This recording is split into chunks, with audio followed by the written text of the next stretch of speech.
However, former president and flag bearer of the NDC, John Dramani Mahama, says his party is dissatisfied and also disagrees with the Supreme Court's judgment.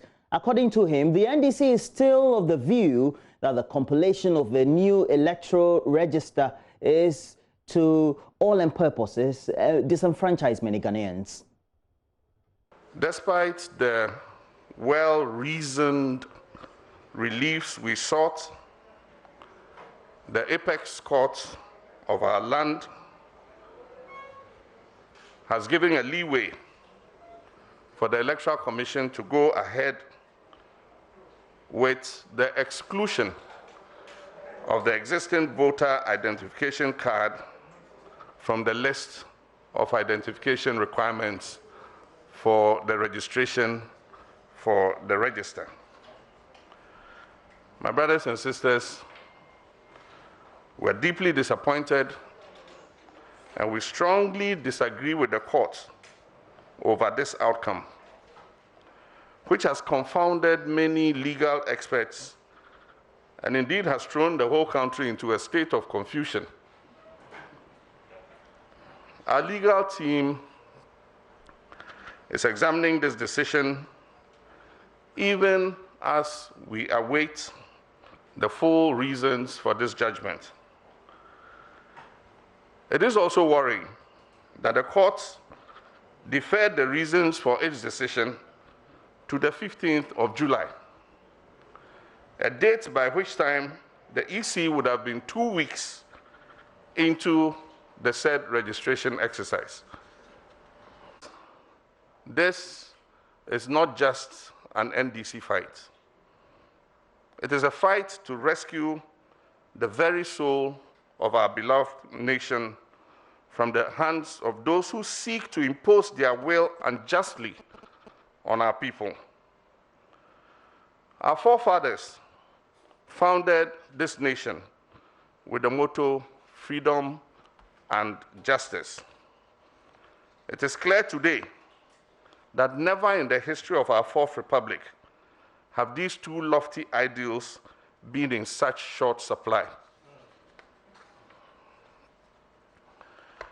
I salute all the diverse organizations, civil society organizations, prominent chiefs, organized labor, religious leaders, professional groups, and all well-meaning Ghanaians who have rallied around this cause to demand that the right thing be done in the larger national interest. I call on all Ghanaians who yearn to see a change in the governance of this country to rise up and be counted, for where there's a will, there's a way.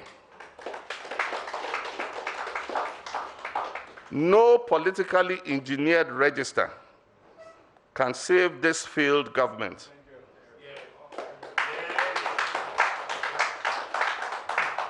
From the judgment of the people, from the inevitable defeat that awaits them in the next 165 days. With or without a new voters register, the NDC shall win the election by the grace of God. And definitely with the register would mean that we'll have the elections in December. And related to that, the Inspector General of Police, James Opombuenu, has served notice to political actors who have plans to disrupt the upcoming general elections to ditch those plots or face the wrath of the police. Now, the IGP is also advising political parties that feel aggrieved during the electoral process to only resort to the laws that regulate Ghana's electoral process and not to resort to lawlessness. Mr. Opombuenu was speaking at a meeting with executives of all political parties on Thursday. In all, some 15 political parties represented by founders and national executives attended and contributed to the meeting. The political parties include the governing NPP, leading opposition party NDC, the CPP, and 12 other political parties. They pledged to operate within the law. We actually have been assured by the Inspector General of Police that the previous brutalities we have seen, unprofessionalism by the police in some of the circumstances would not be witnessed again. We pointed out certain issues that are happening now that, if not well addressed, can compromise the peace. The IGP has given us assurance for the political parties as well as the nation that all infractions leading to the election before or after will be addressed. IGP says whoever flouts the law during the electioneering period will not be spared. The stakes are always very high when it comes to elections because everybody wants to win. As a result, some acts of lawlessness, such as snatching of ballot boxes, intimidation of voters, attacking voters or electoral officials, destruction of electoral materials, okay, in some countries. Let me assure you that we will be ready to deal with whoever perpetrates any of these actions. The IGP also warned political parties to stop obstructing justice by organizing supporters to mass up at police stations when one of their own is arrested. Organize supporters to mass up at police stations to extend solidarity to arrested colleagues, friends or persons invited by the police for questioning. This, I must say, ladies and gentlemen, offense against the law. Because that actually obstructs the lawful execution of the police, the work of the police. I know that obstruction of a police officer is a criminal offense. I pledge myself in all things to uphold and defend the good name of Ghana. So help me God. Minister for Foreign Affairs, Shirley Ayoko-Botwe, says there's a need for intensified advocacy for women's participation in governance and politics, regardless of the strides that has been made worldwide over the years. In Ghana, currently, the female representation in parliament stands at only 38. Other sectors have witnessed a substantial number of women appointed in key positions. However, Shirley Ayoko-Botwe is calling for more attention to be given to policies and legislation that promote and also encourage more women to be involved in high-profile positions. She was speaking at the office during a virtual conference on African women in politics. When Ghana attained Republican status, the representation of the People's Bill was passed and 10 women were elected unopposed to the Parliament of Ghana. Since then, the number of female representation in Parliament has increased steadily and currently stands at 38. Several women are currently occupying key positions, such as my good self, also the Chief of Staff at the Presidency, the Attorney General and Minister for Justice, as well as the chairperson of our Electoral Commission. These modest achievements by our women have proven that when given opportunities as our male counterparts, we are capable of leading and driving the change that we all desire. Various legislations and policies have been enacted to further this cause. We believe that part of the efforts to advance the cause of women and our participation in governance and leadership should include educating the girl child. The free senior high school education policy gives equal opportunity to the female child. A policy of this nature will ensure that these young girls are equipped with the basic leadership tools, not necessarily to lead at the national level, but to drive the required change at the community level. We must make a conscious effort not to neglect the issues of women in these challenging times. Indeed, our policy responses must take into account the multiple benefits to society when we mainstream women issues. Parts of a One Village, One Dam project currently under construction in the Upper West regional town of Domini have been washed away by torrential rains less than 2 weeks into its construction. Now, contractors working on the project have since told Joy News that they will fix the damage, but are also worried that villagers who were hoping the initiative could solve years of water problems in the area are currently concerned the poor nature of the project could cause the dam not to last. Here's a report by Justice Beidou. It is the farming season here in Domini, and all hands are busy tilling the land at this time. This dam used to be a major source of water for the villagers until its breakdown more than 10 years ago. Several promises to get it fixed in the past failed to happen. For ages, this has been a place that is dear to the hearts of many people here in Domini. It is a pond that used to host crocodiles that people in this village believe to be their totems. Not only was it a major source of drinking water, it was also the major backbone to farming activities here. And when One Village, One Dam came in to fix the dam, they only thought it was going to be for the better. Where I listen, the cut off the water lock. It rained 2 times. When it rained 2 times, well, that was in the evening, the day before yesterday in the evening. We got to realize the sound of the water. The dam was just, we were hearing some noise. That was early morning yesterday. I came and I saw that the dam cut off. The embankment is made up of compacted laterite dug out from the dam area itself. Rainfall patterns in northern Ghana could be severe, and the structure will be at the mercy of the weather.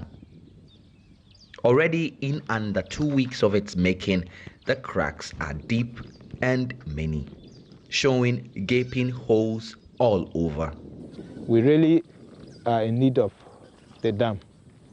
When they came to start the construction, the entire village was very happy.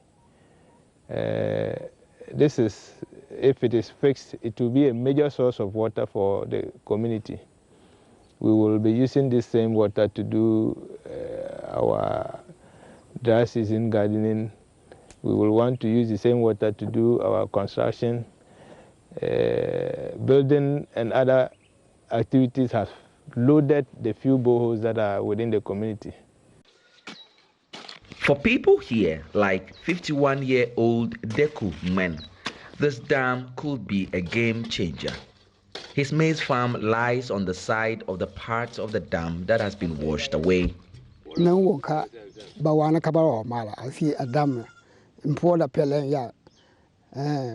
imported a pellet, I matter fang na de kwe I mean subere debe because ti ide tinia kanka o ya honorable so ola na kala di za te za popele ka ti fanka dam ko ara interior india sala because mabon bon nam bebe interior mpo because man bebe awa tabak ko manton man kan le konda ara cheka ala ya interior sa.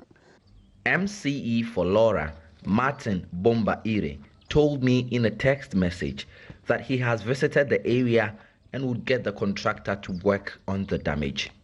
But this is not the first of One Village, One Dam project to report such defect. Joy News in a series last year reported similar stories on other dams in the Upper East region. In Domini 2, residents wonder if this dam would stand the test of time. Justice Bedu, Joy News, Domini, in the Upper West region. Well, you get all these uploaded on various social media platforms. Joy News on TV is on Facebook. At Joy News on TV is our Twitter handle. And of course, Joy News TV is our official YouTube channel. But get all the relevant updates for the content that we produce right here on the channel on myjournline.com. We're taking a break. When we come back, myself, Mama Yosamboaje, Joseph Akable, we're right here. We're dealing with all the issues. Supreme Court, the aftermath, and what is it going forward for the new voter registration exercise.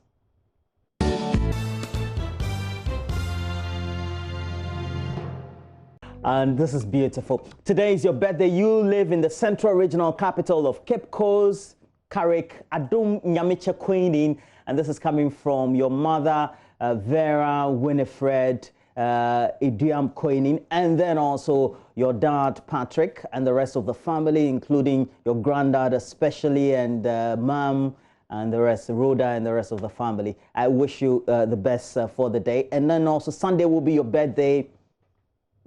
Achim Beyonce, Mami Ekuya, you work with the Tema Oil Refinery. I wish you a blessed day, my dear.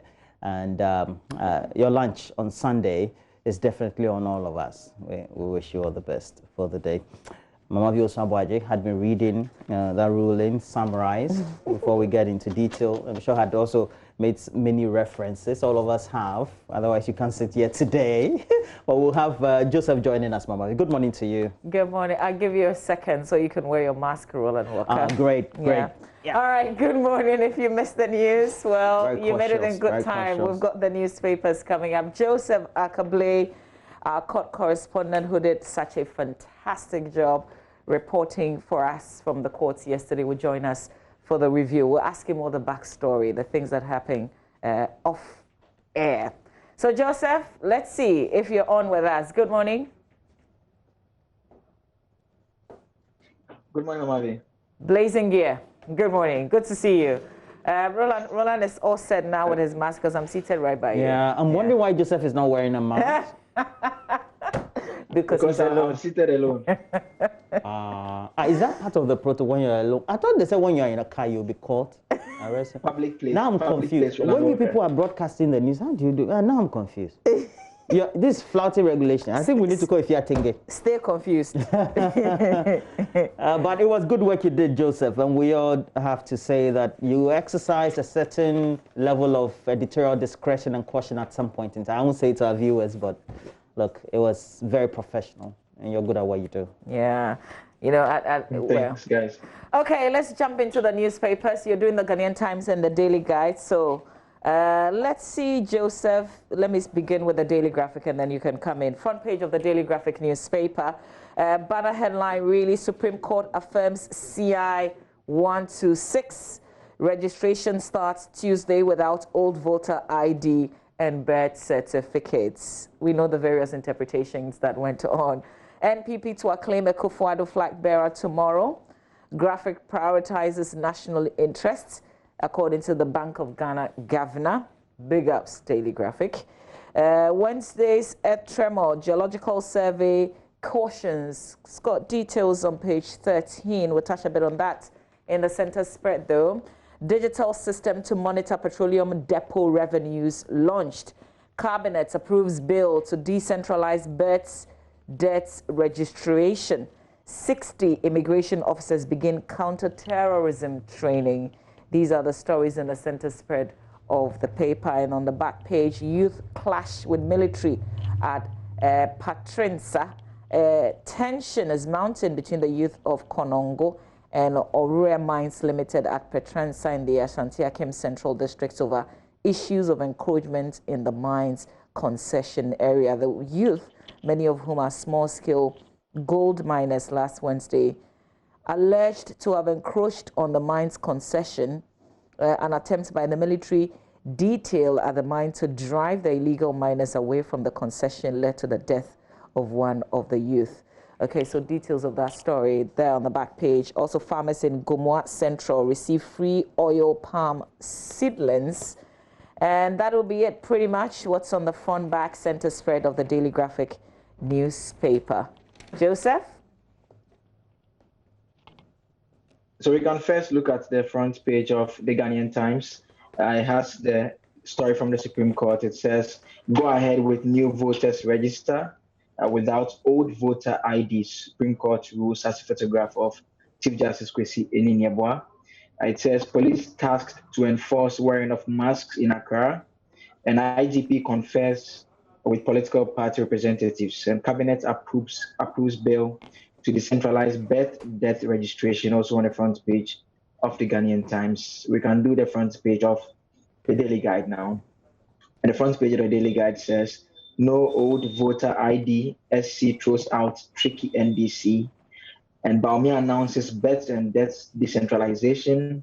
Earth tremors shake Accra, also on the front page. And KNUST gets first female vice chancellor. Those are our stories for the front page of the Daily Guide and the Ghanaian Times. I'm happy and Roland. Well, so let me just quickly do. The Statesman has on the front page, Supreme Court rejects old ID cards as EC humiliates NDC, new voters register fight. Up there we have Cabinet bill to decentralize births and deaths registration also ongoing. Well, yeah, so this is good. This is good. MPP to acclaim the Kufuor as flag bearer. One of the cautions is that social distancing will be maintained. It was just a bit of a puzzle. Yeah, it wasn't maintained adequately when they held the primaries, but you know. Sometimes those are some of the things. So we have the Ghanaian publisher has on the front page, Supreme Court uphold CI 126, and voter registration is starting on Tuesday. I know a couple of people who are part of this registration exercise. I have to say, Mr. Eric Japasu, you're now with the Electoral Commission, the Volta Regional Capital. Good morning to you. Good work you've been doing so far. Been monitoring your work. A lot of accolades you're getting in there. I wish you all the best as this whole exercise starts. And then also, the finder says, round of existing voter ID cards, birth certificate. NDC loses case. Supreme Court clears EC to compile new register. Front page of the finder, straight up. Births and deaths, NIA databases to be integrated to enhance identification of citizens. Meanwhile, COVID-19 update is there. The Ashanti recording 205 new cases in 24 hours, 3 days. Yesterday, 400-something cases. The previous day, 700-something cases. Charlie, I see that in the fear. Let me do the dispatch, then we'll go on to the mainstream issues.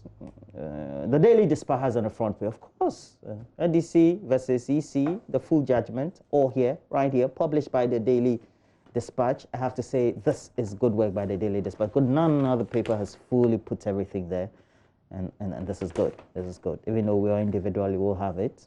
Earth tremors in Accra, a warning of a major earthquake. And if you read the story, you got to have an insight into many other related things about what we need to do. Accra has always been a prone area, and the main areas around Kuntunse. Excuse me, what are you saying? I'm reading map. Map, not be me, not be me talk. Kuntunse, Winneba, Fete. What have we Joseph, done? which part of the town do you live? Let's see what you were reading.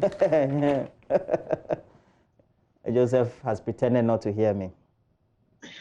Security, it's a security. Can we do the details now? It's a security zone. No, I've got one last paper we haven't touched on. This is the second time I'm asking where Joseph is living. He's never The Ghanaian Observer. Let's do the Ghanaian Observer. Front page of the Ghanaian Observer. Of course, they couldn't have missed this story. Supreme Court dismisses NDC's case over compilation of new voters register. Cabinet approves bill to decentralize births and deaths registration. Government rules World Health Organization over coronavirus vaccine.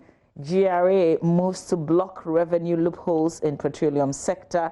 And NPP outdoors Ekufuor Bawumia Saturday. That's tomorrow. Pretty much, yes. The whole party. The front are we page carrying of it the live? I'm sure. I'm sure. Joseph, are we carrying it live? Roland, what's the question again? Roland, okay. Okay, let's move on. Are you done with all the papers? Yeah, I think so. The ones that need to be done, yeah. Charlie, yeah. What have you been smoking this early morning? It's not what you've been drinking. I'm not sure it has anything to do with what you've been drinking. Shocker. Probably well, no, shocker with my wife. All right, Joseph, let's jump into the courts. Because you were there, there was a bit of interpretation, various people interpreting what they thought they had heard. But describe to us the mood in the courts. Who was there, who wasn't there, but who was there is the question. And so it was mainly, having leadership of the NDC present. I didn't see any identifiable leader of the MPP present. Obviously not, because the MPP is not a party in this particular matter. But obviously they were an interested group monitoring closely. But in terms of the courtroom, the NDC's delegation was led by Johnson Esiodin Ketia, the party's general secretary. There was also the former Attorney General Betty Modi Drisu. And there was Joyce Bar Mokhtari, who works in the office of the flag bearer and leader of the party, John Dramani Mahama. And so quite a host of other party members came in to listen closely. There was the sole judge, Justice Lovelace Johnson, who came in to sit at 9 a.m. So she sat from 9 till about 10:30 dealing with other issues, after which a 7-member panel walked into the courtroom. And for those who recall the election petition of 2012, the decision that was read was just for about 15 minutes. And for those who may not be again familiar with how the court reads a decision, what mostly happens is that the summary of the decision is read. Then afterwards, the presiding judge then reads the consequential orders. And so and the thing about reading the summary is he just gives a bit of the reasoning. And so when reading the the decision, he made the point that, as had been emphasized in the Ramadan cases, the EC is an independent institution that whose independence will not be interfered with unless it does something that is contrary to law.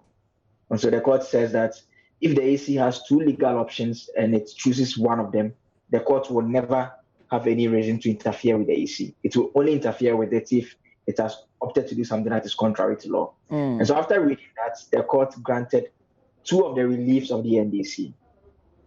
Now, the first relief that was granted, Mamavi, has to do with the bit about the fact that when you have the right to vote as a citizen once you have attained 18 years of age, and that right cannot be taken from you capriciously. That was the first relief. That's relief 2 that was granted. Then relief 3 is the relief that has to do with the fact that once you are issued with a voter's card, that right, which the court says cannot be taken from you capriciously, accrues to you once you are issued with a card. And so those two reliefs were granted. There was no controversy about that. Then now in reading the consequential orders, the justices said that, Chief Justice Nyabwa said that the EC can go ahead to compile the register as it intends to do in compliance with Article 42 and 45 and CI 126 as has been passed by, as it's in force at that point in time. And so once he read that conclusion and we came out of the courtroom, I was clear in my mind at that stage that, it's obviously did not mean that it meant that the voter's ID card was not to be used because CI 126, which we are aware of, did not include the use of the voter's ID card. Then the NDC leaders walked out of the courtroom. They were speaking to their lawyers briefly. In fact, it took a while for them to actually come out.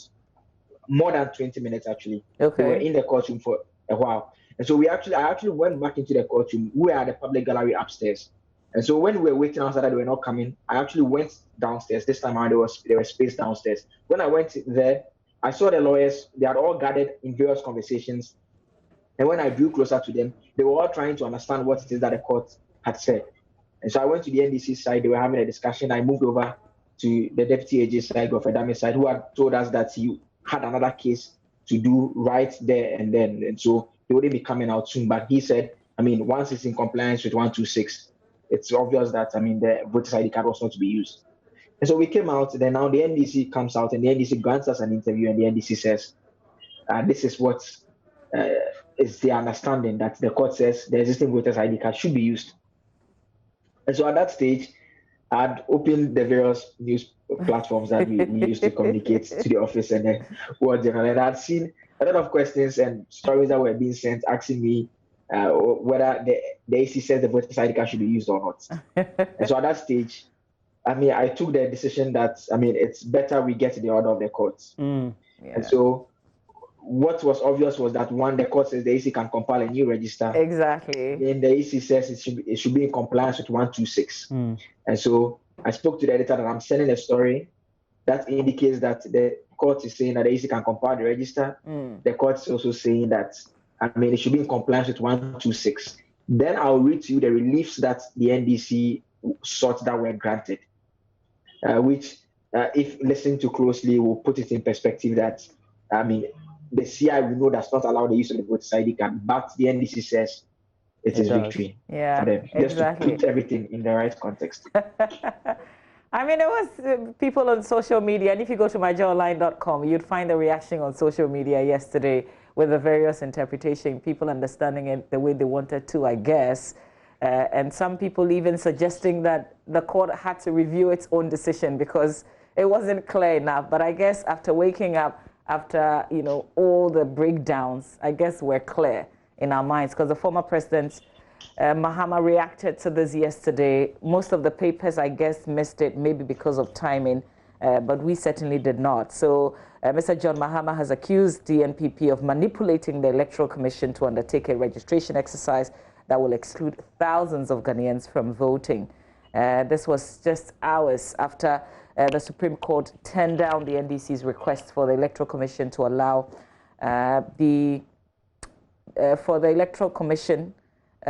prospective voters to get onto the register using the current voter's ID card.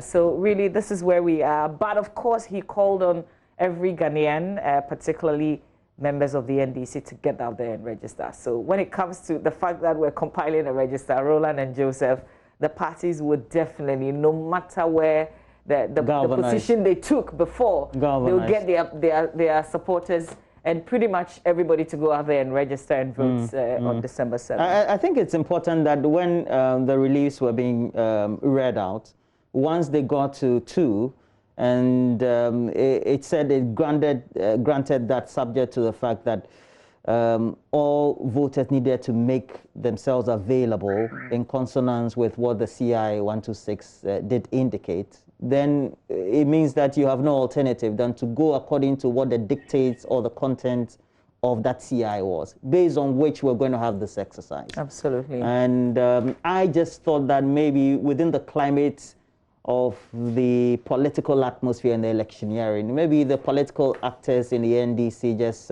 maybe were a bit too hasty to make some of those, because then it creates a certain level of confusion. Social media tends to get way ahead before mainstream media. We had lots of street lawyers in Ghana. And when you do that, then I thought the title was only on Kweku Bakujinia, but many street lawyers. A lot of people have now become very much interested in the law, which is good. And so we needed to put the right sorts of information out there. Any other stories real quick? Joseph, Roland? I wanted to comment on the fact that despite the go-ahead still given to the Electoral Commission, there are still places in Ghana when the registration starts on Tuesday that people will have some difficulty in getting the number of guarantors that they'll need at a point in time. And so I want to say it is imperative that the Electoral Commission, the NCCE, if the media can also add, to create the needed education for people to know that they can have access to such actions. So I listened to Mr. Martin Pemu on upfronts with Winston Amwa yesterday, and he did indicate, he said that there will be low turnout. He was hoping that even after the ruling, the Electoral Commission would still consider the usage of the old register to get people to vote in December. Because there are people who will not feel safe, absolutely not, to want to go out there and register. On one hand. You can't take it away from people. And then there are others too who feel that, look, why bother? Exactly. So that's an individual's right. And then those who don't That's an individual's right. So we'll see how it goes when the process begins. Joseph, anything you want to touch on? Just on the bits about the fear, I had an interview with the Deputy AG Godfrey Abadame late afternoon after the decision, and he makes the point that he thinks that the process that will be carried out will be fair enough, in that everyone has the opportunity to register. If you don't have a passport or you don't have the Ghana card, the option is available that someone who registers can vouch for you. I think the limit is you can't vouch for more than 10 people. And so he thinks that works enough. And so obviously there should be some more education, just so that people who are out there don't feel like, there has been a decision that renders them or takes away their right to vote, because it's very important that as many Ghanaians as possible, in a safe manner, we know we are in the COVID-19 era, are able to get onto the electoral and make their voices heard come December 2020. Wow. Okay, let's do myjoyonline.com. Let's check out what's on our main page. But just by way of other updates, whilst we get ready to do My Joy Online, 24 health workers in the northern region have contracted coronavirus, out of which 17 are from the Tamale Teaching Hospital. So currently 8 are on admission, whilst the rest are at home. The Northern Regional Director of Ghana Health Service, Dr. John Eliza, disclosed this on the sidelines of a meeting with the Metropolitan, Municipal and District Chief Executives and Heads of Department to dialogue on how far the region has moved before, during and after relaxing some of the restrictions by the President. So our correspondent Martina Bugri did file this report. Right now, the national case count is at 15,473 infections since the outbreak in March. 11,431 of them have recovered, with nearly 4,000 active cases. The death toll is 95. So yesterday I heard Mr. Martin People make the case that because of coronavirus, I mean, despite the fact that you've won a case at the Supreme Court, you have the right to do what you're doing, consider coronavirus and relax some of the things that you've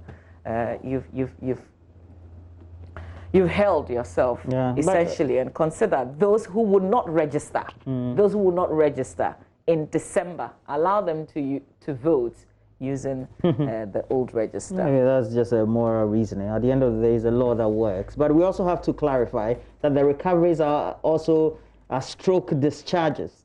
If you go to the United States now, Dr. Fauci has now asked 14 states to ask citizens, or if not 12 states, to ask citizens to go into self-quarantine if they cross states. So they do cross-state travel. So if you travel from New York State to the next state, you go into self-quarantine for 14 days. Perhaps maybe there's some lessons that we can learn. And we know that America now is the topmost country with the highest rate of infections and fatalities. But look, we can always ask. They have an imposed fine of some $1,000 US if you don't wear face masks. So you're caught, you face the full rigors of the law. You will not call any DCE or MC or MP there. Okay, Joseph Akable. Amavi. You're not a Liverpool fan, are you? Not at all. In fact, Liverpool humiliated my Barcelona some time back. I'm not a fan of Liverpool at all. It's quite unfortunate that the league wasn't cancelled because of COVID-19. Okay, stay with your Kotoko and your Barca. Enjoy the rest of the day, Joseph Akable. You should have been cancelled because of COVID-19. You should have been cancelled. So I think I must do this. Congratulations to the Liverpool supporters. I've been on your case. After 30 years, you have something to be proud of. But thanks to Chelsea. The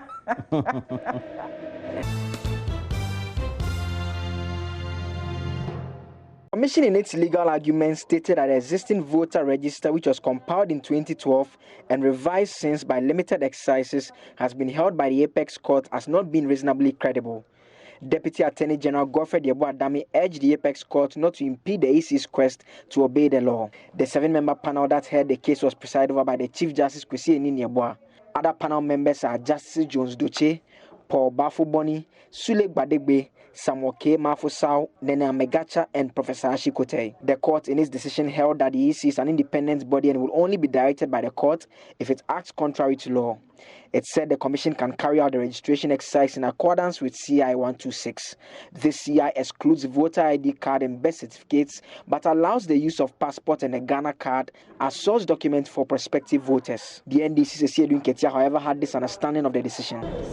The court has just delivered a verdict which has granted our request for the inclusion of the existing voter card as breeder document for the compilation of the register. And I think that we are most grateful. I think that this is the most substantive issue for which we came to court. So we will get back to office and we will address a full-blown press conference on the consequential matters arising. Thank you very much. How does it make you feel, General? Well, we feel vindicated because the court itself, in an earlier ruling, has clearly stated that the possession of an existing voter's ID card means that the holder is a citizen of Ghana who is qualified to be registered and to exercise his or her powers. And so the court couldn't have gone back on its own earlier ruling. And it did also admit that the right to vote, once it accrues to a person, cannot be taken back in a whimsical and capricious manner in which the Electoral Commission sought to do. There is currently just one case before the courts in relation to the compilation of a new register. This is the case filed by Ashaman MP Ernest Nogbe, which is pending at the High Court and due for hearing on Monday, June 29. And this is where we transition to look at some of the mainstream issues. And we want to move the conversation forward. Absolutely, we do. So after that report filed by Joseph Akable capturing everything that happened yesterday with the reactions to this ruling, let's introduce to you our guests who are joining us via Zoom as we look at the way forward with this decision. Let's say good morning to you, Mr. Gary Nimako, who is a legal practitioner. Mr. Roxing Nelson Dafamakpo is also joining us via phone. Dr. Kojo Asante is Director of Advocacy and Policy Engagement with the CDD. Good morning to you, if you can hear me. And then Dr. Kwame Asante is a political scientist with the University of Ghana. Let's begin the conversation by going to the phone lines. Let's talk to Mr. Dafamakpo. Good morning to you. Thank you for your time. Yes, good morning. Good morning to your viewers. It's unfortunate that I am unable to join via Zoom. Apparently so. Are you in the constituency? Yes, the network is so bad. We are unable to do anything by internet. Okay, we'll manage with what we have. Thanks for your time. I'm not sure I've heard your reaction to yesterday's ruling by the Supreme Court. Surprised? Were you expecting it? Well, I'm surprised about the ruling, particularly the decision by the court to grant those two particular reliefs and dismiss other reliefs that were, as it were, consequent upon the grant of those two. And so that is what put me in the wonderment. That's the Supreme Court. Mr. Dafamakpo, it looks like we have to work on your telephone line so we can hear you a lot more clearer.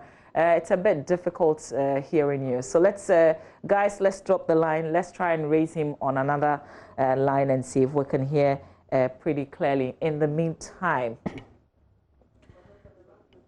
we Roland? have Dr. Kojo Asante, the Director of Advocacy and Policy Engagement, CDD. And can you hear us? No. Good morning to you. Well, before we do that, let's listen to a Deputy Attorney General, Mr. Godfred Dami, who spoke to our colleague Joseph Akable. In 1992, so the point must also be made that the old voter ID card, there's no magic about it. There's no magic about it in the sense that the very first time there was reference to an old voter ID card as an instrument for identification of a potential registered to vote was in 2012. So in 1995, when the CI 12 was enacted, there was no reliance on an old voter ID card. In 1982, definitely, there was no voter ID card. And indeed, in registration exercises in 2012, 2018, 2019, limited registration exercises, most Ghanaians who applied to register for the first time to vote, they have no old voter ID card. So what is this fuss about an old voter ID card? I think that only the NDC perhaps will be able to tell us the value that they have on, or the value that they place on the old ID card and the reason therefore. There are those who hold the view that had the changes that we saw happen at the commission by virtue of the removal of some of its leaders, and if that change had not happened, and in fact they make the point that the position that your party held was that you wanted a new register. You said the register was bloated, and so if it had not been the changes that had happened with the president making a new appointment, we may not be having a discussion about a new register entirely. And in simple terms, you succeeded either directly or indirectly to get a commission to agree to what you had held prior to coming into power. First of all, we're taking me clearly into the realm of speculation. You are also seeking to introduce politics into the work of the Electoral Commission. I think that must be deprecated. That definitely does not hold at all. The Electoral Commission is independent. Whoever occupies the position of chairperson of the Electoral Commission has the necessary discretion and independence to operate. And I think that the Electoral Commission itself, as previously constituted, if I may put it so, clearly on account of what transpired in the Abu Ramadan case, would definitely have carried out a new voter registration exercise, because they themselves told the court that about 56,000. No, first and foremost, the point I was made. During the Madan case, the position of the Electoral Commission was that majority of Ghanaians registered with the NHIS card. Majority of Ghanaians, majority of people over 40 million. That's impliedly the case. Majority of, and then they come to court to produce evidence of those who actually registered with the NHIS card, and they come with 56,000 names. So that clearly showed that there were billions of people left on the voter roll who had unlawfully entered on account of having registered with the with the NHIS card. So the Electoral Commission itself, if indeed wanted to be faithful to the Constitution and also wanted to faithfully comply with the orders of the Supreme Court, would have definitely felt the need to compile a new voters register. The commission differently constituted didn't agree with the imposition of the MPP in the past. In fact, when it set up a team of experts led by the late VCRC Crab, they recommended that they should not compile a new register. That doesn't change the point. It actually reinforces my contention that they are totally independent and they have a discretion to exercise at any time. And that's what the Supreme Court has stated today, that where the Electoral Commission has two lawful options available to it, it can elect to choose which one to comply with. So, in 1995, as I indicated to you, the instruments of identification, in fact, there was no identification process at all, but the exercise there was constitutional. And then in 2012, there was reliance on old voter ID card, also constitutional.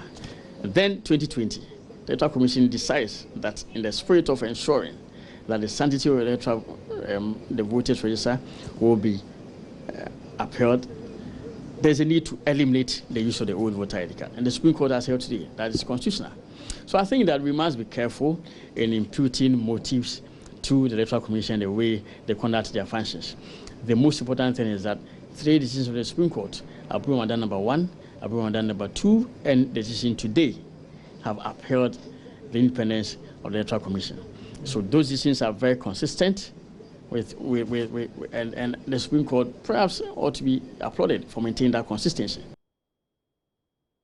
All right, so that's the Deputy Attorney General there speaking to Joseph Akablade. Let's go back and speak to Mr. Dafamapo. In the meantime, let's say good morning to Dr. Kwame Asante and Dr. Kojo Asante. I'll come to you. Or we will come to you. Let's say good morning. Hello? Good morning to all of you. Good morning. Morning. Okay, great to have you. Mr. Dafamapo, you started with your reaction. Can we hear it? Yes, I've listened to the Deputy Attorney General carefully. And I think that he misses the point. What is he saying? You recall that the decision by the Electoral Commission to conduct registration in 2012 was based on agitation by the NP. And they demanded that the registration should be biometric. As soon as we did biometric, everybody said that we have come to full cycle and that there will be no more need for any registration to be conducted. The power of the Electoral Commission will now be to revise. Now, 2 years down the line, they decided to go to court and raise the issue of the fact that the register was bloated. The Supreme Court made pronouncement. So for the Deputy Attorney General to today claim that the Supreme Court didn't make pronouncements, it's neither here nor there. The Supreme Court was very clear that if any time the Electoral Commission decides to conduct fresh registration, the possession by a person of an existing voter's ID card that is seeks to discard is a prima facie evidence of citizenship. So why would the Electoral Commission now come to Parliament and say that a document that is good enough to determine citizenship in another process in the same country within the same period is not good enough to determine citizenship for the same process for Electoral Commission? And I speak specifically of the law underpinning the work that the NIA is presently conducting. So they keep shifting the goalposts. Their claim was that the only reason they want to discard the existing voters register is because they want to introduce facial recognition features, no longer biometric. So I don't get the point. The fact that we didn't use both existing voters' ID card before or in the previous elections in the 90s doesn't make it unlawful for it to be done now. Again, he makes the point that we are trying to introduce ill motive. He knows, as a lawyer, he knows that motive is gathered from conduct. So by the conduct of the NPP government in this matter and the conduct of the Electoral Commission so far, some of us are reading ill motive into whatever they are doing. So they should be able to accept that perspective from the minority in this matter. Well, Mr. Dapamako, the reality is that even the Supreme Court does recognize that the Electoral Commission, by the act that establishes them, has the right to undertake that based on discretion. And once the CI 126 become the integral document by which the Electoral Commission spells out how somebody qualifies to have his name onto a new voters register, for which points have already been advanced, then so be it. Now, all these you're saying are just added commentary. Now, the point I am making is that the CI 126 only came to amend Regulation 1 of CI 91. Very well. Which regulation included the use of an existing voter's ID card. So they used CI 126 to take out the voter's ID card component of the primary source document. The Electoral Commission is relying entirely on CI 91. That is all we shouldn't lose sight of. The exercise they are conducting, they are relying on CI 91. All that we have done is to use CI 126 to amend two sub-regulations. That is one of CI 91 and 32 of CI 91. 32 talks about the definition, the interpretation column that defines an identity card to include Mr. Dafamako, with all due respect, that is not lost on anybody. That the CI 126 is also coming in just to give better clarification as to who can make an entry into that register based on citizenship and which document could be used to identify that person. And i.e., we have the national identification card, the passports, and any form of guarantee of two people doing it for 10 new prospective voters. And that clarity has been established. You indeed are a member of parliament, so you do know that. I do know that, but I am making the point. The NDC has always been making the point. We went to court for this singular purpose. That why would you go to parliament to reduce the number of documents that a person can rely on to enable the person to get onto the register, when that document was constitutional just in December last year?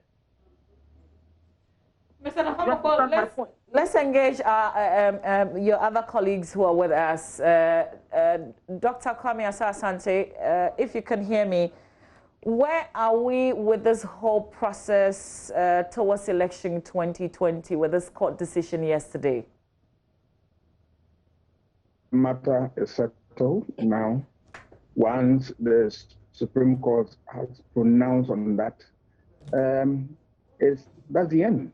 We move on to do the registration, and we get people into the register with the hope that all those other names that we don't want at the end of the day would be expunged from the register so that we'll get a clean one. It is my hope and prayer that we will get a clean register so that this tango will not be repeated in the next election. We also know that as we are going about the registration, we have COVID around our necks. We want the Electoral Commission to be very careful to take care of that so that we don't go and register only to come home to die of COVID.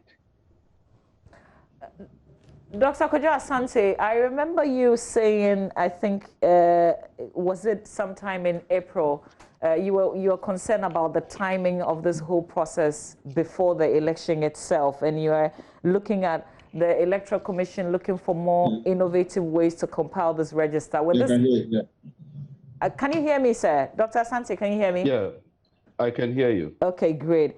I was just reminding our viewers about your concern sometime back about the timing for the Electoral Commission to do its work towards election in December. And I was asking, with this case cleared now by the Supreme Court, are you still confident that the Electoral Commission can do its work effectively before December 7, with the time that we have left? Yeah, good morning, and good morning to your viewers. Yeah, no, I'm still concerned about the timing. I think the Electoral Commission has tried to address some of that by reducing the number of days that the registration team will be on the ground. If you recall, the initial estimation and what we have done in normal times was about 10 days at a time. Now that has been reduced to 6 days. There's some attempt to maybe add on to the registration kits so that, we would be able to, collect the data as quickly as possible. And of course, we are doing it for a shorter period, also within the context of COVID. And so we don't know how long the process will take. Now we have protocols and other kinds of things. The estimation is that they want to 100 people at a time. The trials suggested an average of 85, but that's still pilots. And if you get in very populated urban areas where you may encounter different problems, we are yet to see. And then we also have to count in the rainy season, possible disruptions, and so on. So there's still a lot of unknown factors that would maybe shape the way the process goes. At least I know there's about 7 days that have been provided for a mop-up process. So there's still an issue of timing, because even if we are done with this process through August and definitely into September, then we are basically entering into nomination, and then, it goes on and on. So there's the challenge. But I want to suggest that, following the verdict, one of the issues that we have raised at CDD and also at CODEO was the issue of the guarantee system. I still maintain that we have not faced this situation ever in our history where there's a large majority of people who have to use a guarantee system.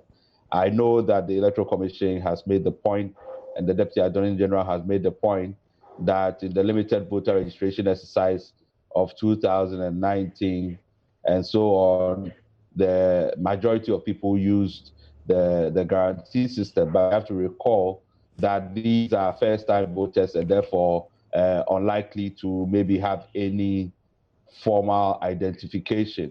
They may have come to the registration center with their parents and so on. Now you are talking about a large number of Ghanaians based on the NIA data that has been provided. 11 million, a little over 11 million registered, about over 7 million with cards.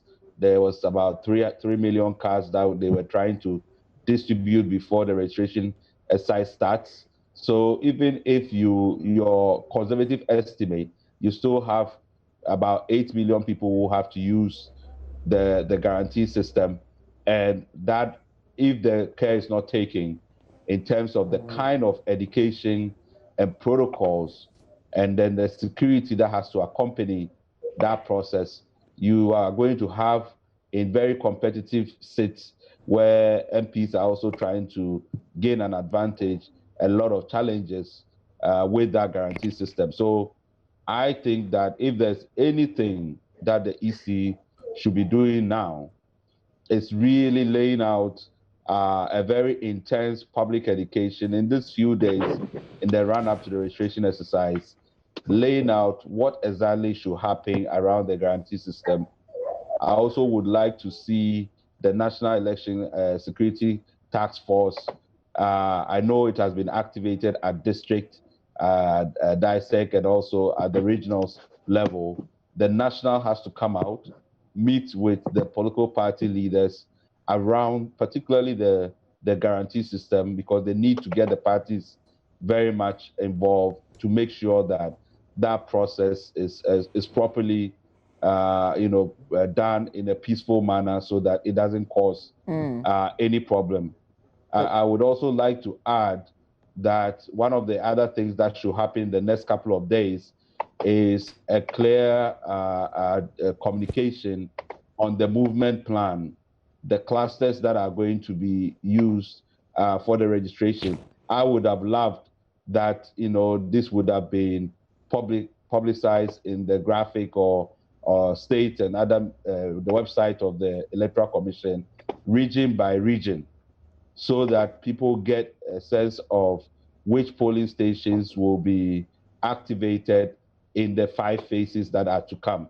So there are a number of, very practical mitigating actions that can be taken to still ensure that the process is peaceful and is credible, by the time we start on the 30th of June.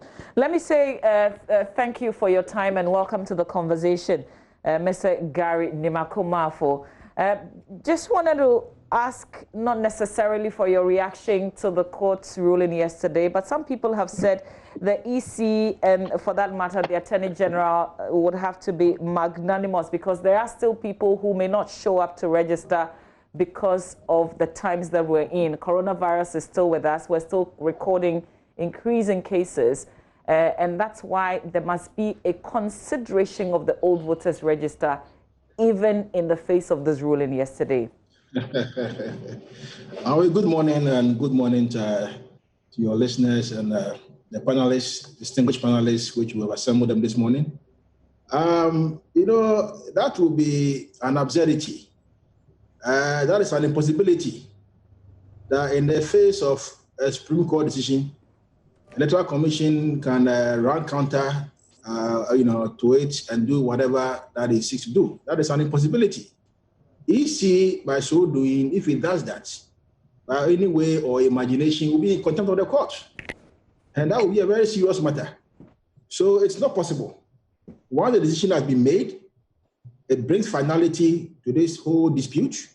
It binds all courts below the Supreme Court, Court of Appeal, a High Court, all cases or any case pending, which is in respect of a similar matter, registration issue, EC's power to register citizens of the Republic, they all come to a halt in view of the decision of the Supreme Court yesterday. They can never use the existing voter ID card as one of the qualifying criteria to put anybody's name on the electoral roll. Let me be quick to add.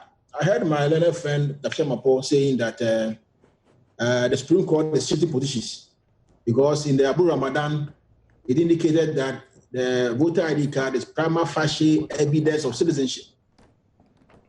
You see, that is correct.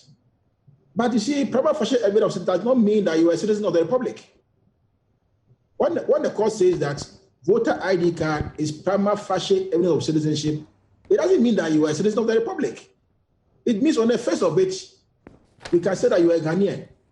But if you are holding the card and somebody challenges you and you're not a Ghanaian, and they can prove you're not a Ghanaian, obviously you will be in breach of the law. Because we are in this country and we know that there are some people who are holding Ghanaian passports, but they are not Ghanaians. And they have been put to court and they go to prison. So the fact of holding Ghanaian passport does not make you a Ghanaian, strictly speaking. Citizenship is not by paper. And I've maintained this position from day one. It's not by paper. You are Ghanaian citizen doesn't mean that you are holding Ghanaian passport means that your paper means that you are a citizen of Ghana. No, it doesn't mean that.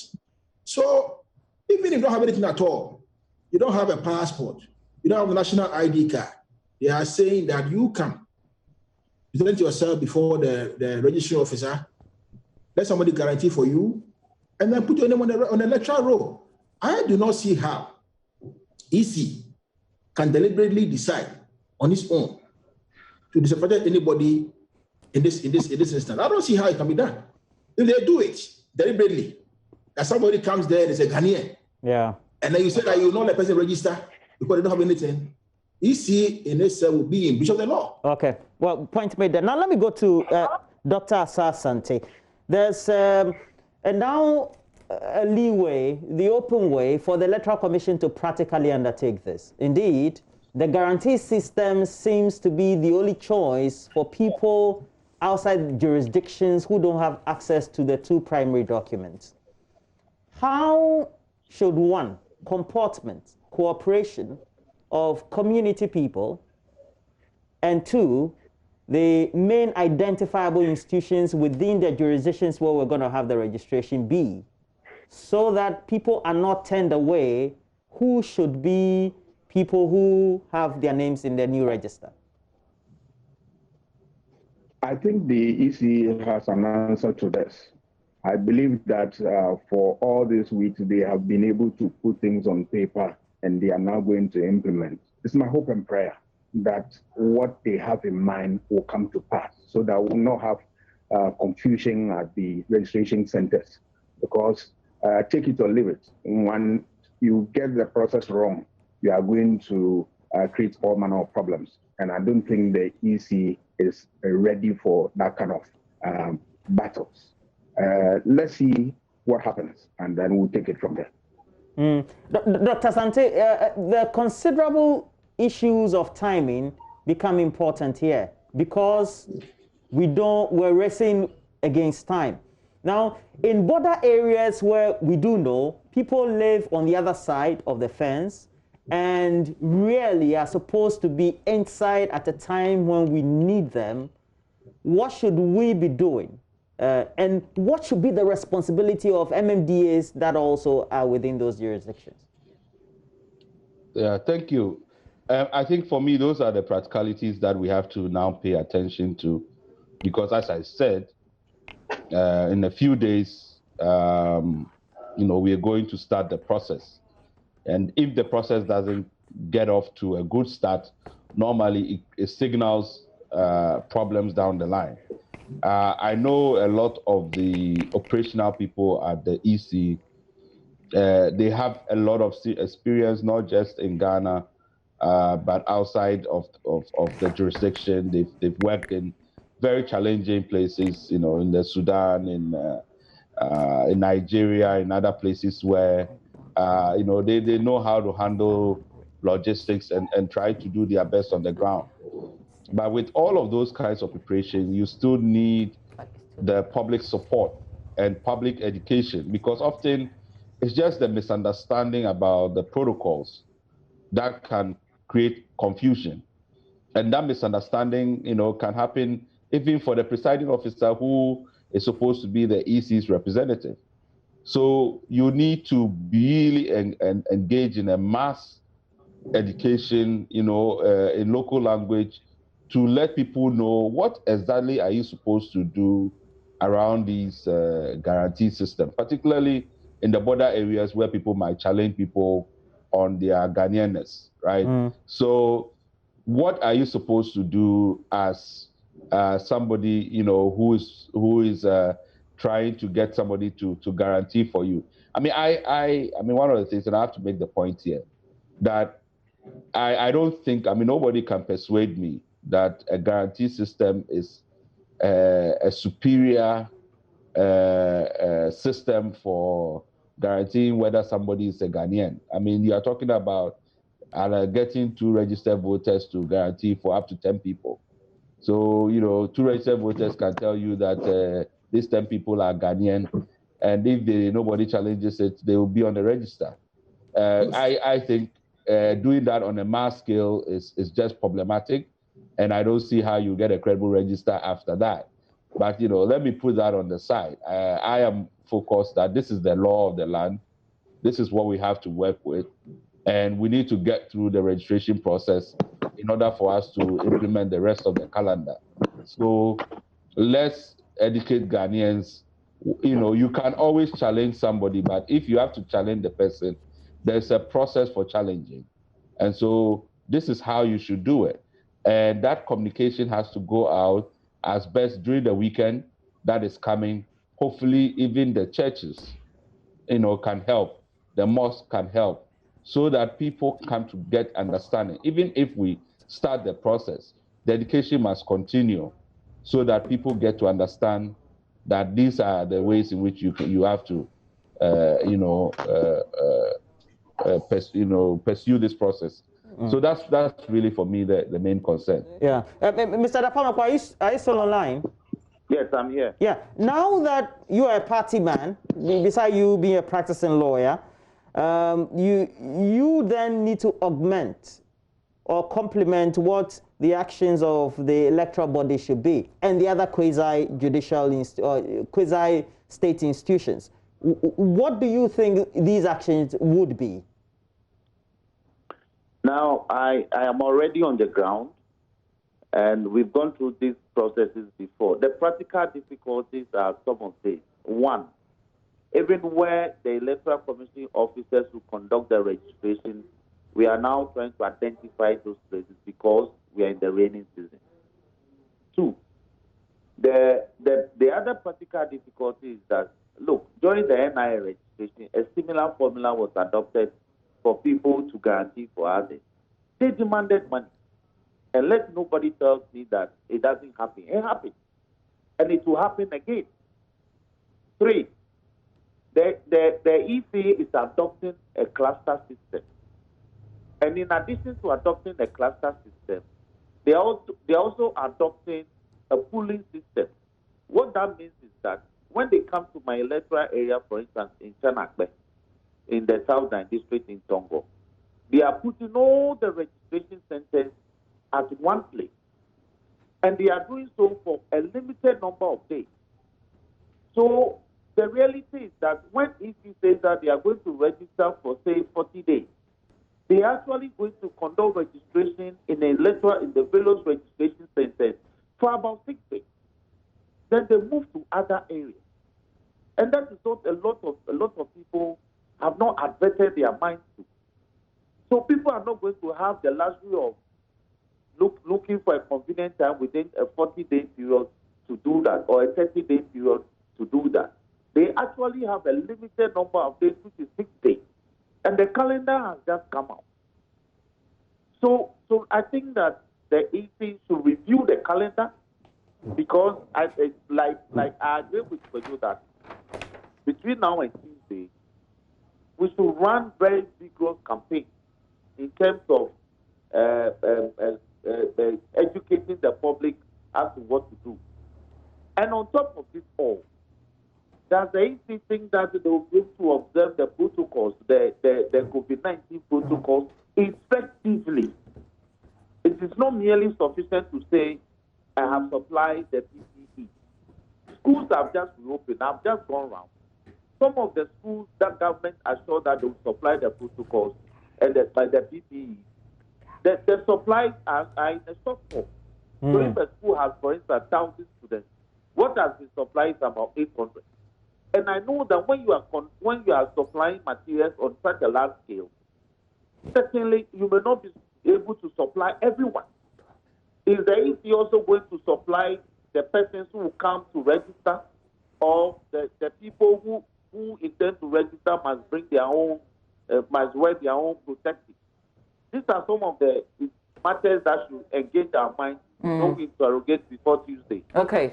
Dr. Asante, and I'm putting this question to all of you, but I'll come to you first, and then I'll go to Mr. Gary Nimakomafo.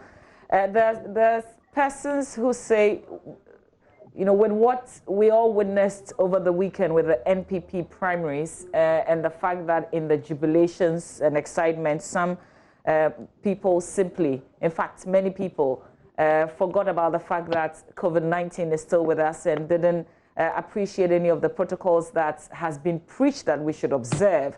And that sense, that gets people a bit worried going into this exercise. Some people will stay away from it, no matter what anybody says to them, because of what we witnessed over the weekend. Do you get that sense? I mean, is this a conclusion that you also draw as a political scientist?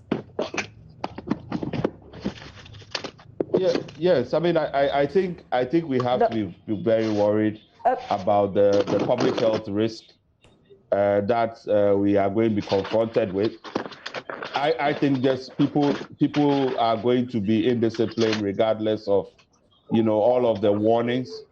So in that kind of situation, for me, where I worry the most is the frontline officials, the presiding officers, which is the temporary staff, the Electoral Commission is deploying, the police officers. They also need some very clear protocols how they handle, issues, to try to de-escalate issues rather than, assert a certain high-handedness, which means that they are going to be touching people, and they also forget that they could easily, also get the COVID in the way in which they do the policing. So the National Election Security Task Force really need to, educate its officers on the ground how they're going to handle these situations, because if they don't take care, they themselves are going to be exposed very badly to the COVID, because the community is up there. The numbers are rising. Okay, we're finding it a bit difficult hearing you, but I guess your point is made. Can I get a reaction from you, Dr. Asa Asante? Dr. Kwame Asante? Okay, so we've lost the connection to him. But I do have you, Mr. Mafo. Yes, Mama V, I think that the concerns of public health raised by Dr. Asante, Dr. Asante is very, very genuine and germane. The reason being that, the environment we find ourselves now is not as it used to be. I don't think that gone are the days when we used to go and register and people could even converge and have a chat, chit-chat, talk to people, will be the same thing now. What I advise is that you should listen to advice of the health experts. You should listen to advice of the EC. You go to the station, quietly queue, you space yourself. When it gets your turn, you wash your hands. You are there in your mask already. Mr. Garini Makumafo, I appreciate what you're saying, but we know that's why we even have a law to deal with persons who refuse to wear the mask. Must we have somebody stationed at each polling station ensuring a person whose sole responsibility will be to ensure that people are sticking to the directives? I agree with you. We have to get that. I mean, the police obviously is going to be there. And don't forget now, there's an executive instrument that enforces the wearing of masks. So the police, I believe, will be at each center to ensure peace, law, and order, and also to ensure that the people who come there at least adhere to the protocols that have been set down. We didn't see that during the primaries, Mr. Mafo. I guess that's what gets some people worried. We didn't see that during the primaries. The primaries was not registration. Registration is different from primaries. Primaries, the people went and voted. Now, when they went and voted and their candidate won, you will expect, some jubilation along the line. And I think along the line, they forgot about what we are faced with, the public health issues. But this is registration. Registration, basically, I think it's a quite sublime, issue. I don't foresee jubilation and registration. I don't foresee people going there to go and cause any pandemonium, except persons who deliberately decide that for them, they want to go to the station and cause confusion or problem or mayhem at the station, which will be unlawful. And which, if they do that, obviously the law will have to deal with them. But basically, if you go there and you go and queue quietly, and you get your turn, you wash your hands, and you wipe it, you sanitize it, you give information to the officer, you are wearing your mask and all that. And when you finish quietly, you move away and go home. I don't see how this can really be a matter of public health if people adhere strictly to the advice and the protocol which has been set down. Because registration clearly is different from voting. Voting, normally, once people vote and their candidates win, you will expect some jubilation along the line. And they may, along the line, even forget that, look, we are in a different season altogether. So this will be different from the voting which happened over the weekend in the MPP. Do we have Dr. Asante back with us? Do we have a better connection to him? Dr. Asante, I wondered your reaction to this question that I posed, the fear that people have, so that some are predicting, it looks like we still lost him there. Dr. Kojo Asante, do you think that submissions by a number of people like Mr. Gary Nimakumafo, Mr. Gary Nimakun, about because this is not a time for celebration, a main political party activity or a huge public gathering, then the fear about transmission is well allayed compared to those other events? No, the last one, I didn't say, no, wait, look, before you come in, I didn't say it's not a huge public gathering. I said it's not time for celebration. It is not time for people to, so you will not reasonably expect people to more or less be in a celebration mood. So you will expect reasonably people who can go there and adhere to the protocols. But when it comes to voting itself, which happened over the weekend, and people winning, people losing, those who won, reasonably you will expect that instant jubilation may occur without even they knowing that, well, what we are in now, we are in a pandemic. I think this is a different scenario now. That's the point I'm making. There'll be gathering, because there'll be gathering, obviously. Yeah. Dr. Asante, your reaction to that? Yeah. No, I mean, I think it's a valid point, but I think generally the way in which people have, complied. Lost it. Well, apologies, of course. Yeah, but again, there's a summary to all that has been. On? Yeah. Please go ahead. I was making the point that there are even people who don't believe that COVID is real. So we have a real challenge on our hands with our population, and the problem that we want to avoid is that we don't want to overwhelm the health system. And even just getting numbers of people who just even come with mild symptoms and so on just overwhelms the health system. So with a massive process like this, the likelihood that even if you get 0.05% of people attending the clinics and hospitals, you have a problem on your hands. So we really need the process is almost 40 days. The clusters are going, so we should just intensify the education. Even when we start the process, we shouldn't forget that we have to still do education, even as the process go daily by. But I agree that this is, the primaries and then later in the voting period, people easily forget that they are in a COVID context, and I even worry for the politicians, because when you go and somebody is trying to greet you and you are trying to even observe the social distance, the protocols, somebody might even say that you are being too known, you don't respect and all of that. I saw people being carried on their heads. No wonder that people return with COVID. So there's a real concern that we have to pay attention to and educate people, because they are the ones that are going to make the difference between whether we have a massive spread or we're able to contain the disease. Okay. So for me, the public education is the main thing. Okay. Dr. Mr. Gary Nimakumafo, the Supreme Court, with all due respect, if these are the concerns or the added commentary we have post their ruling, they should then have made some considerations, even though it's not within law. This is pure public health, about the dangers that the citizenry or the voter population would find themselves in their ruling. You see, let's take it this way. In December 7th, there has to be elections.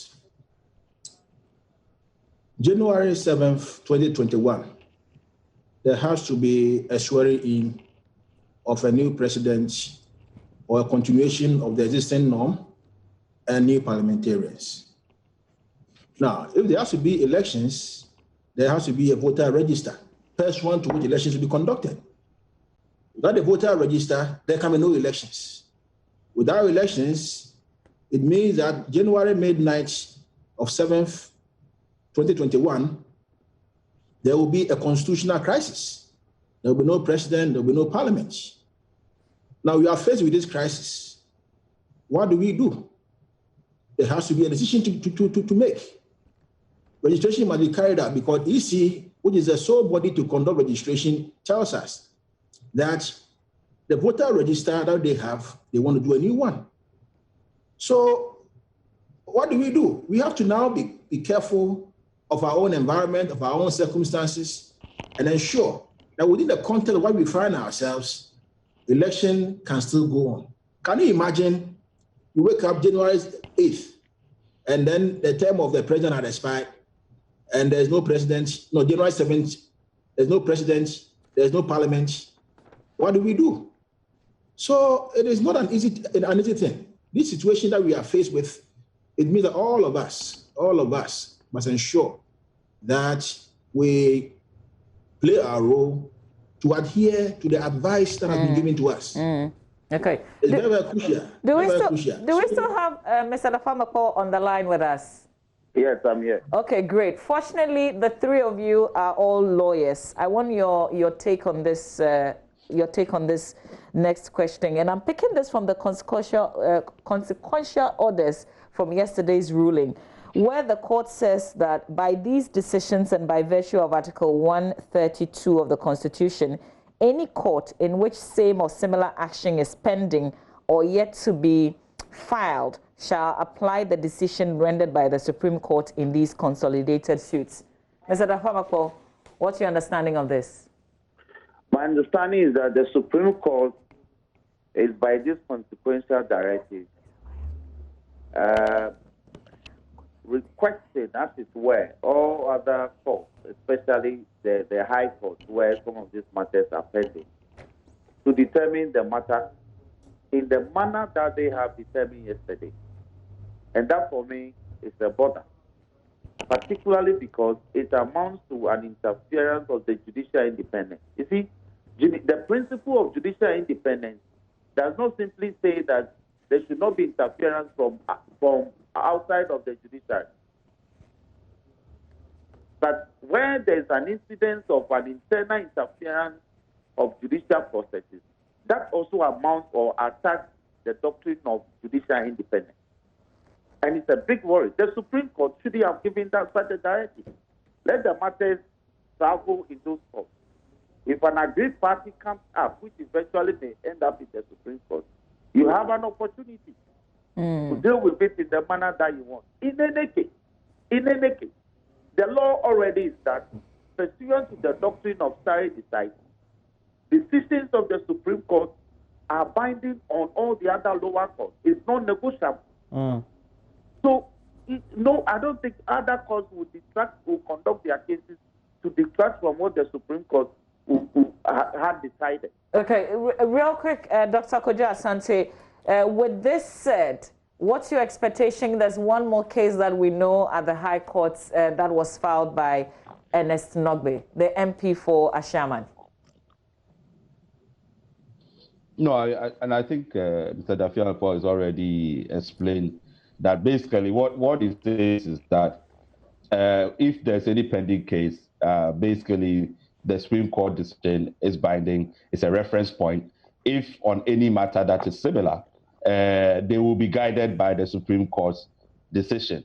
So it will still be processed, but knowing what the Supreme Court has said, and if the questions that are being asked is similar, then you would expect the same outcomes from the High Court, in that respect. So I don't see any problem. And I think we also have to accept the fact that the Supreme Court had to take a responsible action.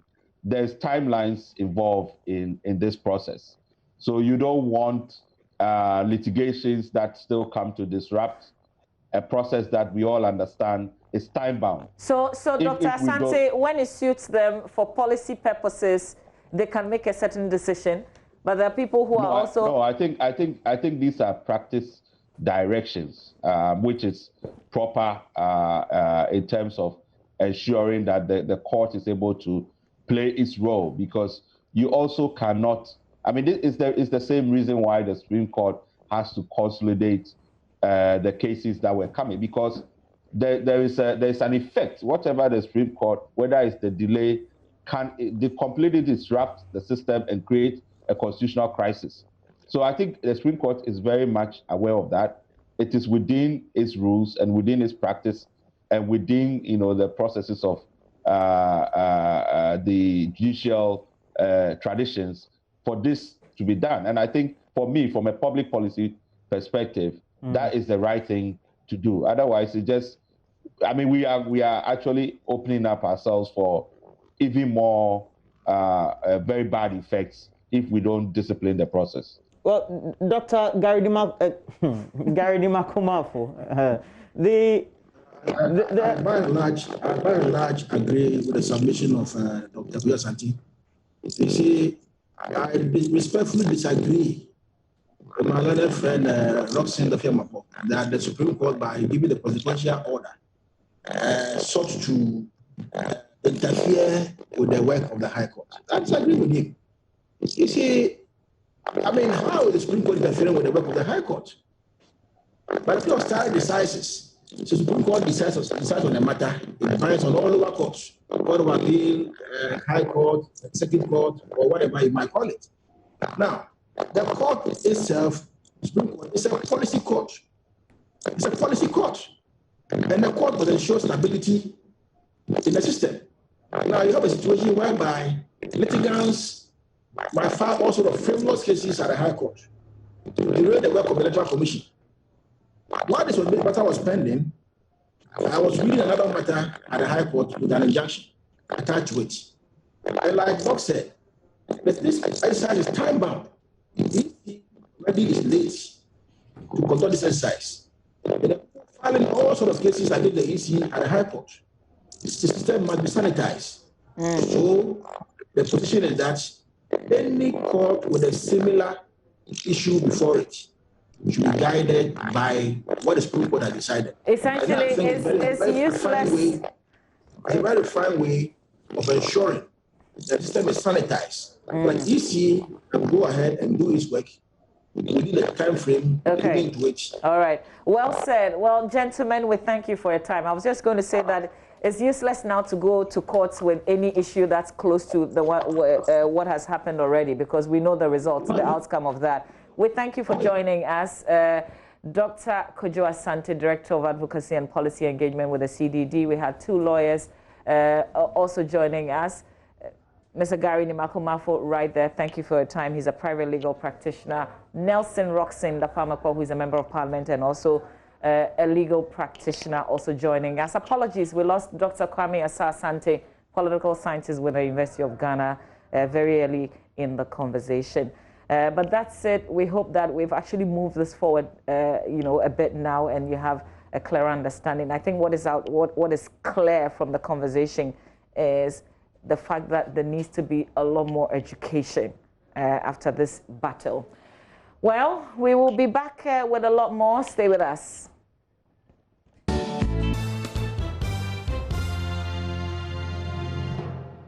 A great Friday to be here. It's your birthday today, Daniela Kafu Nkrumah, and it's from your dad, Charles, and your mother, Rita, as well as from John, your uncle, and the wife.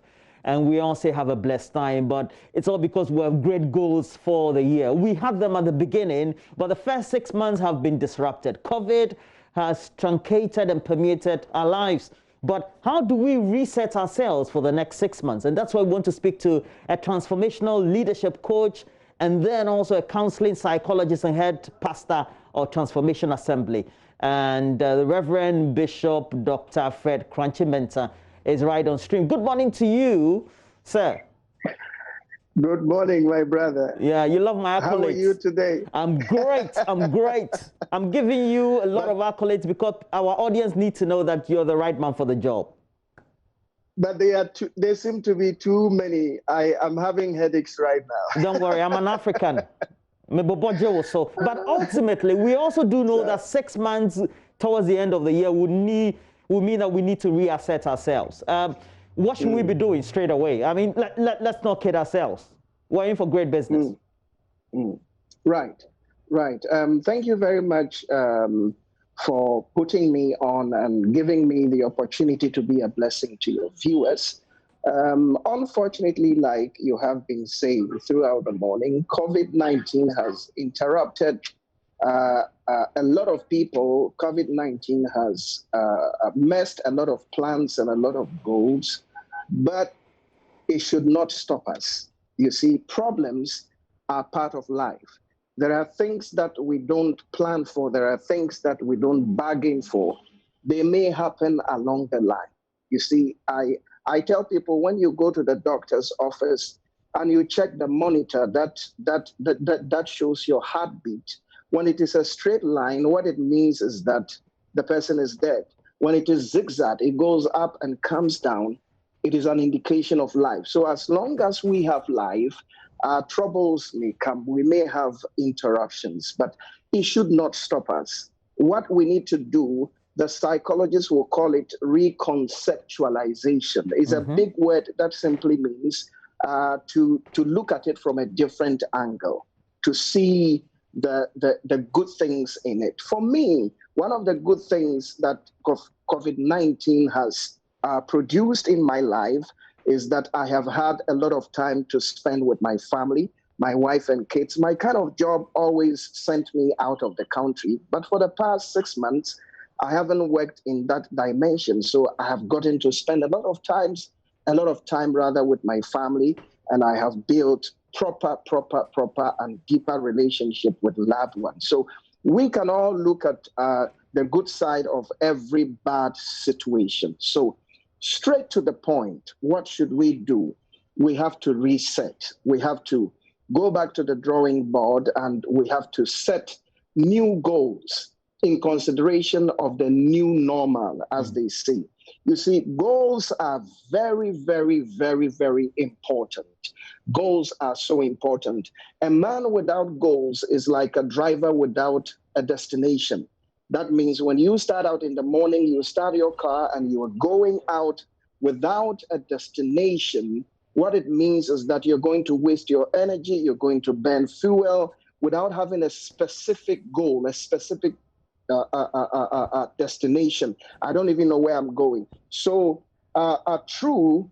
this situation has interrupted a lot of things, but we can reset. We can set new goals. When you have goals, you have direction. When you have goals, you have focus. When you have goals, you don't misfire. So straight away, what do I do in setting up goals? Number one, very important, sit down and think about the rest of the year. I have July until December. What do I want? And the word I is very important. What do I want? I is very important. What do I want? I'm stressing on the word I because most people set goals based on other people's opinion, other people's ideas, other people's interest. You need to ask yourself, what is my interest? What am I passionate about? What do I want to achieve? Once you have identified that, you need to categorize it. You know, once you have structure, your brain works better. Talk about career goals. categorize it. These are my career goals. This is what I want to achieve in my career in the next 6 months. Talk about financial goals. Talk about educational goals. You can look at family goals. Where do I want to take my family in the next 6 months? You can talk about health goals. How much weight do I want to lose and how much weight do I want to gain? How do I see myself health-wise in the next 6 months? And then most importantly, what people don't consider is what I call attitudinal goals. How do I want to improve on my attitude in the next 6 months is so important. And let me re-emphasize that these goals should be your goals, not somebody's goals, not my parents' goals, not my friends' goals, my goals. Any external force should only guide you to get what you think you want, as long as it is good for you and it doesn't offend anybody. So it should be your goals. After that, you are breaking it down into smaller, achievable goals. You see, when it looks so big like that, it looks overwhelming, and sometimes it looks threatening and intimidating. Break it down. Break it down. Okay, this is what I want to achieve. Break it down and make it real, accessible, and then achievable. Let me give these guidelines to us in terms of setting goals. Number one, the goals you are setting should be precise. You should have date, time, amount. In other words, this is the date I want to do this. This is the amount I want to spend on this. This is the time I want to spend doing this. It's very important. When you are specific, you are in control. You are able to measure your goals. Number two, prioritize. You may have a lot of goals in categories like this is my family goal or family goals, health goals, career goals. Prioritize. If you ask me, I will tell you that your health is number one, because your health will help you to achieve all the other goals. So when you set priorities, you have focus. Human beings are limited. You can only do a few things at a time. So when you have prioritized, then you know where to spend your limited energy and where to put in your strength. Number three, most importantly, and this is a bit psychological, make sure that you write your goals down. Don't just put them in your mind. Put them on a piece of paper. You see, when you put them here, what it means is that there is a lot on your mind. But when you move them from your mind and you put them on a piece of paper, you have declustered your mind. Number two, when you see the goals written on a piece of paper, they look more crystallized, or they look more real, they look more tangible, and it helps your mind to move on into achieving. The last one I want to talk about before I go on other things is this. Be realistic in setting your goals. I know that some of us are people of faith. I am a bishop. I encourage people to dream big. I encourage people, but be realistic. Being a person of faith doesn't make you presumptuous. No.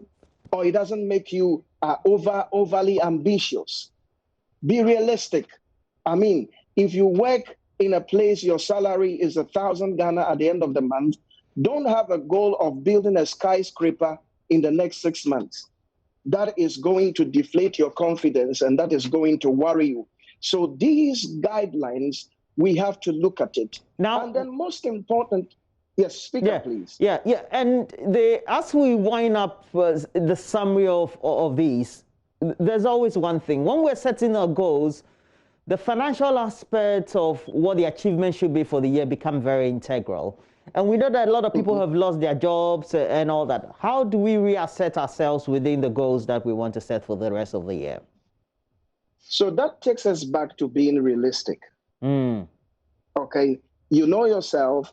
You know that at this time in my life, this is what I have access to. This is how much money I have access to, or I don't even have anything. You think about how to raise something to start with. So you have to put that into consideration, have realistic goals, putting into consideration your financial status, your financial situation, so that your goals become very, very realistic. But you see, one very important thing I would want to address is the issue of attitude. When your attitude is not right, it's very difficult to realize your goals. So let me give your viewers a few attitudinal points. You see, you yourself, after you have written your goals, after you have categorized your goals, after you have done all that, look at yourself. These are things I should exhibit. These are virtues I should have. Number one, it helps to be positive. It helps to be positive.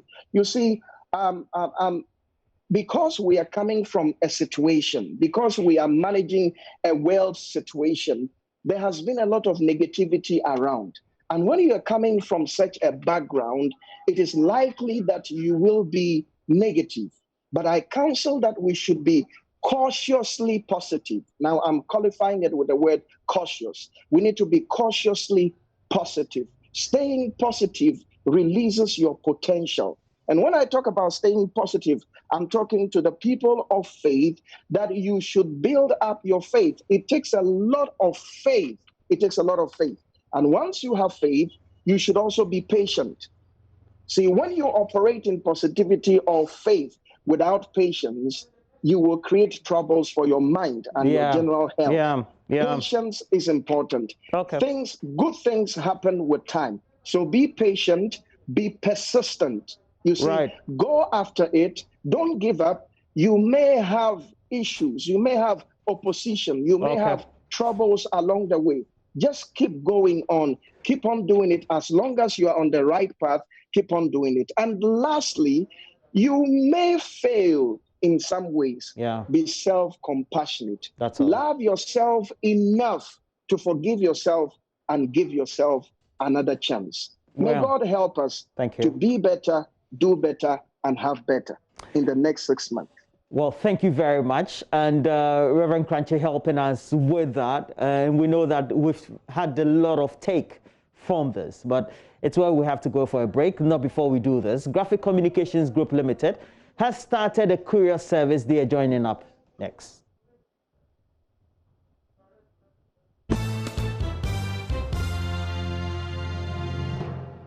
And we're talking to you about the Graphic Communications Group Limited coming out with Graphic Courier.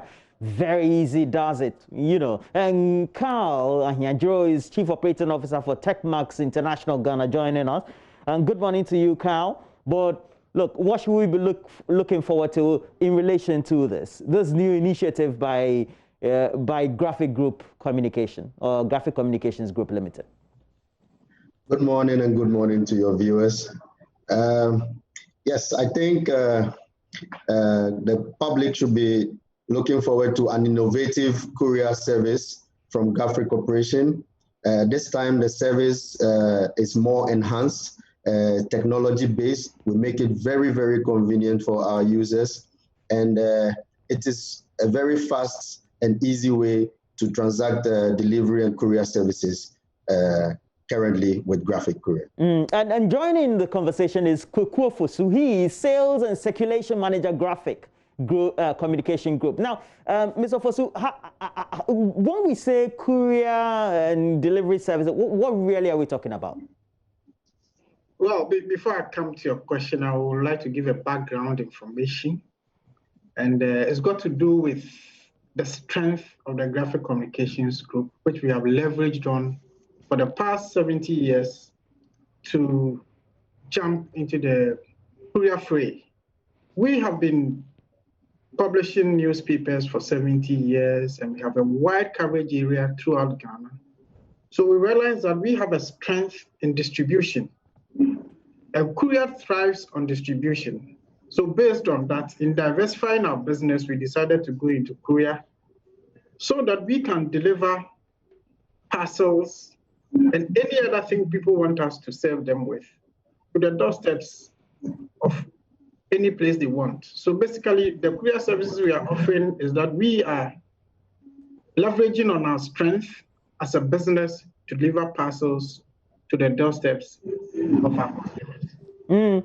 And for any modern day courier service, it will mean that we'll use technology to track. That's how we're going to do it, but how is it going to be like? Right, Roland. For the general public, what you do is that the app is downloadable in the App Store. Very soon it will be available for iOS users to download.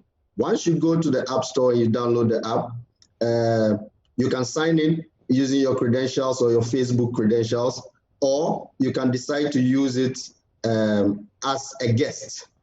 Once you tell us where your pickup point is and where the item should be delivered, a message is sent to you so that you can actually track where the route the rider uses to reach your destination. So you can actually follow your goods in transit. Wow. But if I want to schedule a delivery and for it to be picked up and delivered, Mr. Fosu, is that possible? It is very possible.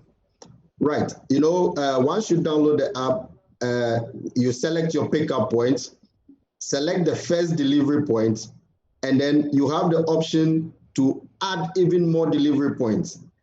After that, you have the option to schedule it for later pickup. You know, some companies or some individuals would have finished their packages in the day, early in the day, but they would want it delivered later on in the evening. You can certainly schedule it for a later pickup or even another date if you want. That is how flexible the app is and the technology is for you to use. Mr. Fosu, what other value propositions is the graphic courier service offering? Well, it's got to do with a combination of using technology and manual services. We realize that it isn't everybody who is into using apps and technology. So if you are not in a position to use our technology, we also have a call service center where you can call in at any time, book your services, and we'll be there to deliver to you. Okay. Most importantly, currently we are operating from 8 to 5, but in the near future, we're going to go 24-hour services. Wow. And you are reliable because, still with you, Mr. Fosu? Because Graphic is a very trusted brand. We've been with our customers and Ghanaians for the past 70 years. And we are leveraging on our strength of distribution throughout the country. So if you book to, if you book our services, let me put it this way, you must have the assurance that we will deliver at your doorsteps throughout the country. Well, thank you very much. And Mr. Ofosu joining our Sales and Circulation Manager, the Graphic Communications Group Limited. They have a new one. They call it Graphic Courier Service. And also Mr. Anyajo joining us there. So, but look, we have to take a leave of the show this morning, but we'll come your way again at 10 with news decks. But let me remind you, Golden Finger Industries Limited is a fast-growing manufacturing company processing fruit into quality organic cosmetic products, cleaning and disinfectant, all produced right here in Ghana, certified by FDA. And they have in stock GF hand sanitizers, the GF rubbing alcohol, the GF Jetol antiseptic, and the GF multi-purpose liquid soap, the GF hand washing soap, GF antiseptic cleaner, GF multi-purpose glass cleaner. And they are located at the Giselle Estates, SEC, and that's close to the Wager Road, DVLA. So you can contact them on the following numbers: 054 6274 070 or 054 6273 990, or they have a landline, very reliable as well, 030 2957 950. We also have to say happy birthday to Beryl Crunchy Mensah, the wife of Bishop Fred Crunchy Mensah, who just helped out with a great goal setting there. Have a great one. You also have a great one throughout the rest of the day. Bye-bye.